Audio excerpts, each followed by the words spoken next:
welcome back to the Citizen channel and our story of the game. Yes, Newcastle 1, City 1. Is it a point gain, 2 points dropped? So guys, let me know what you think anyway. It's a bit early, isn't it, in the season, but for me, yeah, Newcastle are a good team. So we'll say a point gain, but I'm a bit disappointed. So there you go, all burners sitting on the fence yet again. Yes, once you take the lead, I think City, perhaps of 2 or 3 seasons ago, even early in the season or even last season, would probably have won this. But yeah, we didn't quite finish it off, did we, unfortunately?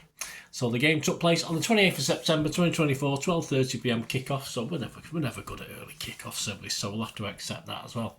So this is a serious and not so serious. Although, as I say, I must admit, I've been feeling a little bit down. But lift me up, guys. Let us know your comments. Come on, cheer me up. It'd be great to have your views. Please check out my player rating show as well. Yeah, someone got a 4 in that. And that was me, not Simon Bukowski. Very unusual for me to score a 4 for anyone. But check that player rating show out, guys, and let me know your thoughts. Right, before we go on about the game, there are ways to support me if you can, guys. That'll cheer me up. Yeah, if your membership, just 99p a month, you get early access to all my City stuff, of course. Access to scripts as well, if you're that way inclined. Lots of history of stuff, of course, that won't be published for about a year or even longer sometimes. So if you could support me through that method, absolutely fantastic.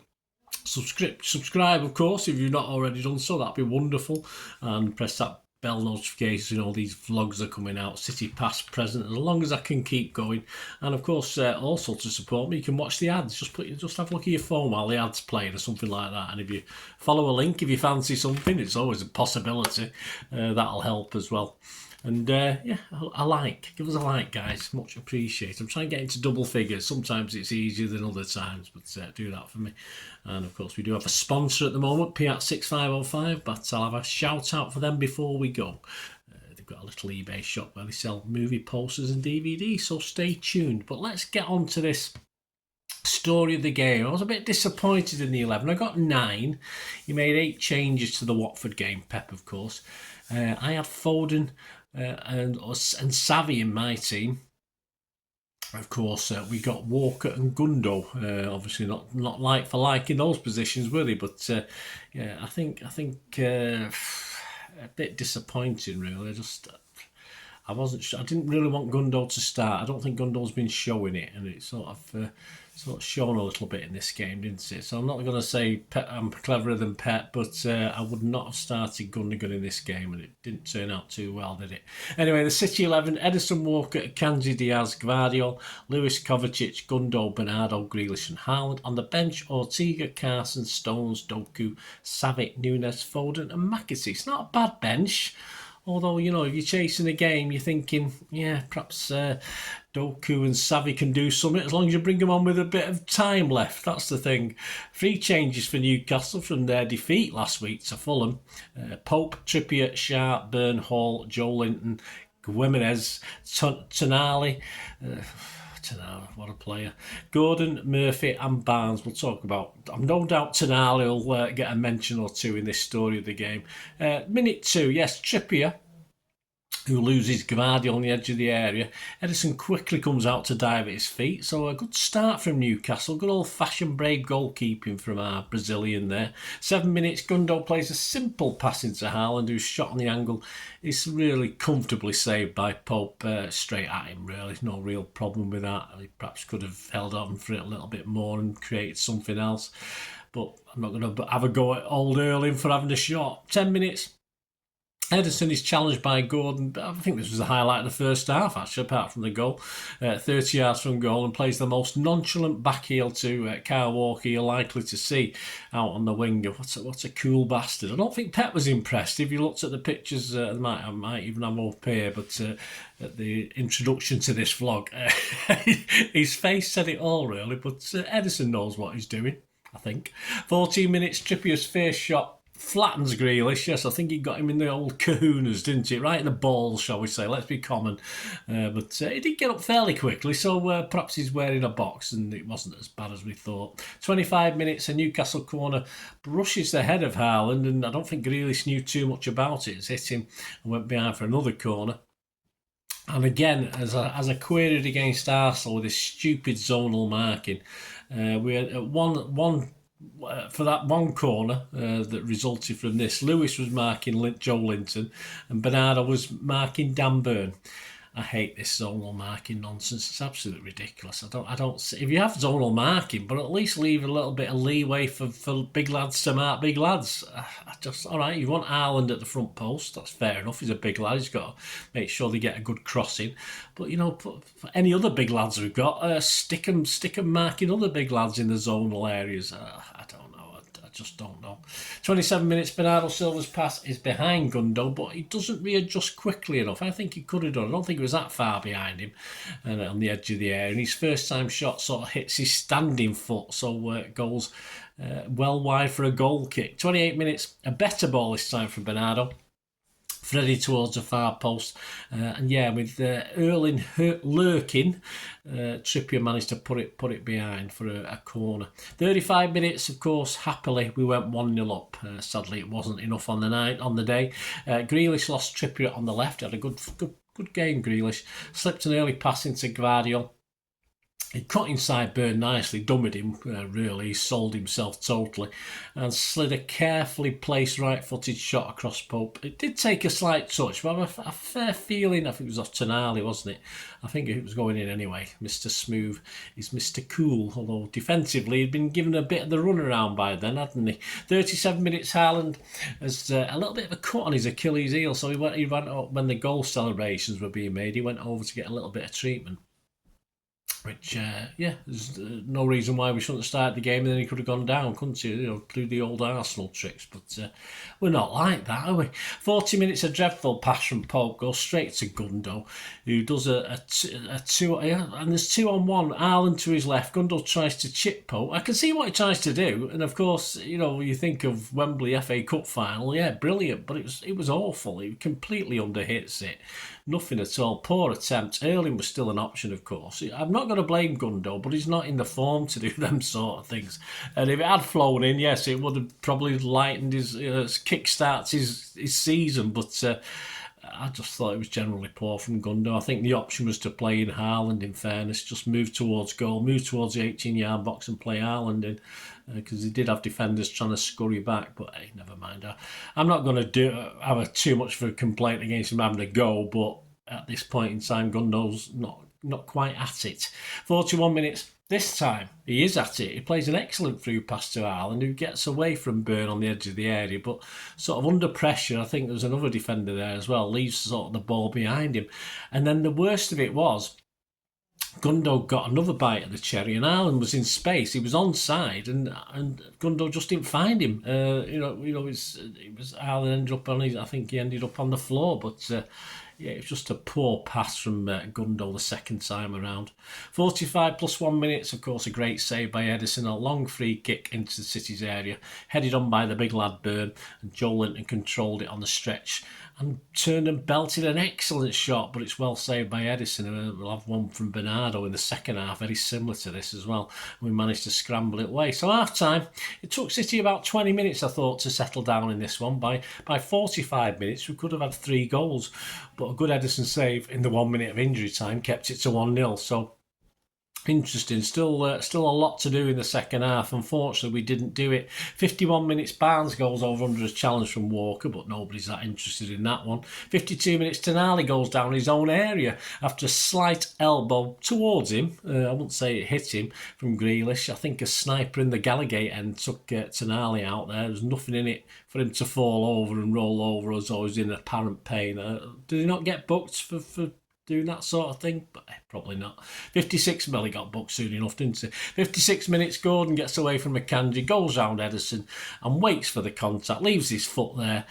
We've seen strikers do it all the time, and Kyle Walker sadly was playing him onside. I was hoping he was offside, but of course Kyle Walker with the whole pitch to look across, just didn't time it right. And of course Gordon, who was the difference, I thought, between us winning this game and Newcastle getting something out of it. Anthony Gordon, I thought it was excellent. Just Kyle Walker again. Just he's got the whole pitch to look across, and he still plays him onside. But there you go. And of course, the penalty was dispatched by Gordon, who sent Edison the wrong way. to bring Newcastle 11. In fairness to headers, don't worry, mate. I know you're watching this and you always look at what I say about penalties, but I would have probably gone that way as well. So that might cheer you up anyway, mate. But it's 1-1, so we've got it all to do again. But we were rocking a little bit, weren't we? 60 minutes, Kovacic's booked for a foul on Tonali, how you pronounce it. 61 minutes, a free kick. He's headed on towards Joe Linton, whose iffy touch allows Walker to challenge from the side. Another day, another ref, who knows? Joe Linton goes down, but old Gillett waves play on. Newcastle got possession back, and moments later Barnes' attempted dink is well blocked by the outrushing Edison. He narrowed the angle superbly and got his body to that one. Good save. As we sort of lose all sort of composure after that equaliser, and if anything, Newcastle look as though they could go on and score a second.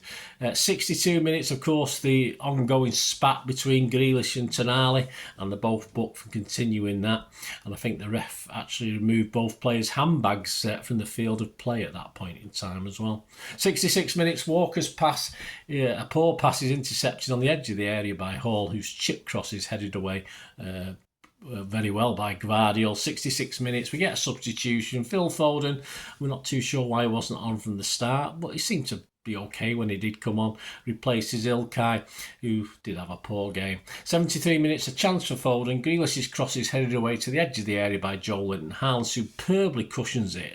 Brilliant little move across to Foden. He took a touch, so he had time, and he probably had a little time to even think about it a little bit more, but then he hit the volley straight at Pope from 15 yards. So Pope's going to save him. Make the keeper work. You know, I mean, if he hits it at him, all right, he has to work, but put it at least to a foot to either side of him, make him have to do something else. Not great. His shooting boots aren't right. He hasn't got his old thing, has he, yet this season, old Phil Foden. He's not really got going, as a few of our players haven't so far. 76 minutes, Grealish beats Trippier. Whacks a crossing that's headed over by Haaland at the far post. Perhaps he could have done a little bit better, so it ain't happening for the Lummox today, is it? 80 minutes, Guimarães finds Murphy on the right. He moves in field, guides a pass back to Longstaff, who, it's always looked as though it's going wide. They made a big thing of it on the telly, but he dragged his shot, and Edison had it well covered, I think, all the time. 81 minutes, a double substitution. A little bit too little too late for me. Savvy and Doku just slapped him, not slapped. It sort of seemed a bit desperate from Pep, as though it was a last fling, and it could have cost us dearly. But I could see the principle of it. But 81 minutes, 82 minutes, putting Savvy and Doku on, I'm not too sure. Jack Grealish and Rico had a pretty quiet game. Came off. 85 minutes, Kovacic shoots well wide from the edge of the area. I think he had a couple of shots in the game that were pretty poor. 90 minutes, Diaz takes a yellow by fouling Gordon round about the halfway line, but it looks as though he might be on a break, so professional foul for that one. Plus 7 minutes injury time. Did you really think we were going to get a goal? Did you particularly think Newcastle were? Not particularly. We lived in hope, didn't we? 92 minutes, Foden played a great pass inside Livramento and found Doku, who waited for support, and his cross evades the head of Foden. He sort of went like that, Foden, to head it, but it was about 2 foot over his head, so he wasn't going to get it. 90 plus 2 minutes, Bernardo leaps to control the ball on his chest superbly. 15 yards out, swivels superbly, and it's a superb sweet volley that is pushed behind by the diving Pope. A great effort and a very, very, very great save as well. So close at 92 minutes. Bernardo, again, quietish, stuck out on the wing. Stick him in the middle. He's a bit more trouble, isn't he? But hey, some people never learn. 90 plus 5, Savvy's cross is slightly behind Haaland, who can't get any sort of power on a header, and it's straight in the air to Pope. And I think Haaland's a little bit frustrated at that. And that's it, guys, really. 97 minutes, nothing untoward. A point gained, 2 points lost. You let Lee know what you think. I think it's 2 points lost, but I'm always a glass half empty answer. The fact that we led, for me, makes it 2 points dropped. Simple as that. Credit Newcastle, deserve what they got, though. I thought they played very, very well. We move on to Europe, of course, and hopefully a morale-boosting win over there, because there's a good chance as I'm recording this, we're still top of the league just by goal difference, but by the time you're watching this, there's a good chance we won't be top of the league. But hey, 6 games played, 32 to go. I seem to be saying this every season, but we keep winning it, don't we? But Do you think we'll win it this year, guys, without Rodri? That's an interesting thing. I want you to let me know what you think about that as well. I mean, if we were missing Rodri for 2 or 3 months, I would be quite confident that we're okay. Missing Rodri for a whole season, you've got to have doubts, haven't we? Even though we are fantastic normally, but it might just be too much to go. This one, I think. Shots 11 from Newcastle, 4 on target, 16 for us, 6 on target. We had 63% of the possession. We had 553 passes there, 329. 14 fouls for them, 10 from us. Yellows 4 each, 1 offside for them, none for us, and 5 corners for them, and 6 for us. And man of the match, yeah, well, I think for Newcastle, I'd give it Anthony Gordon. As I said, I think he was the difference between Newcastle getting a point and us getting 3 points here, in fairness. And I say it could have easily inspired Newcastle to getting the 3 points as well. But unfortunately, that didn't happen, or unfortunately for them. Man of the match, yeah, City give it Gvardiol. I think we're going to have to, aren't we? A lot of you watch my player ratings, a lot of the players for me were very workmanlike and average today. We didn't look anything special, which is a worry, but as I said, we're 6 games in. But very physical game as well, I noticed. Very physical. I mean, if we're playing teams like this week in, week out for the next 3, we might not have a first. Might be the youth team playing by the time we get to Christmas, because if we pick up any more injuries, we only had 8 on the bench today. We're allowed 9, and 2 of those are keepers, obviously. So I do worry a little bit. About going forward. But as I say, let's try and stay positive. It's too early to say, isn't it? But I don't think we're on.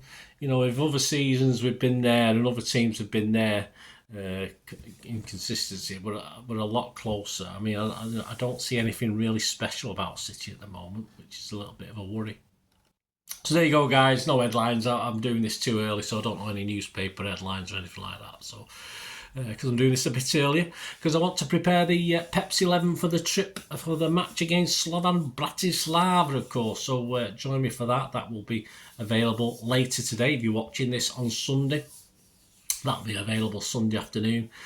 Pepsi 11 for the visit of that. And of course, have you checked out my Football First? Of course, we've never played Bratislava before, so check out my Football First vlog, which has a look at Slovan and any links between us, etc, etc. So please have a look at that. But more importantly, let me know what you thought of this game. I did mention sponsors. If you look at the link in the description below, they've got a little eBay shop, P@6505. My thanks to them. They sponsor the Citizen channel and the Film and TV channel. Got a little Film and TV channel. You probably know about that as well. So they sponsor both, and in the shop they sell posters from the 1990s, 2000s, films, some great actors, and they sell DVDs, some of the Hollywood classics and some foreign language classics as well. That are very hard to get hold of these days, all reasonably priced. And they've had the shop for almost 13 years now, and they've got 100% feedback on eBay, so you can have faith in them. And obviously any problems you can tell me anyway, and I'll sort it out, because I've been connected with them a long time. So yeah, if you buy anything, just mention me, just say Bernard sent you, and you'll automatically get 10% off your cost price of your order as well, and they get dispatched within 24 to 48 hours. There you go. My thanks to P@6505. My socials are on screen. If you want to sponsor the Citizen channel or the film channel or both, just give us a shout and we can have a chat about it. There you go. More importantly, let me know what you thought. Lose my voice. Let me know what you thought about this game. It'd be great to hear your views and what you think of City's season, and what will we be able to do it without Rodri. Of course we will. We're positive, but try and be realistic as well. I like to be realistic, and that's like a devil's advocate, if you like. If you take a truly world-class player out of the team, it's going to have some effect. Let me know what you think, guys. Until we meet again, only ask one thing, don't please stay safe, everyone, especially you Blues. And until the next time, come on, City. Bye for now.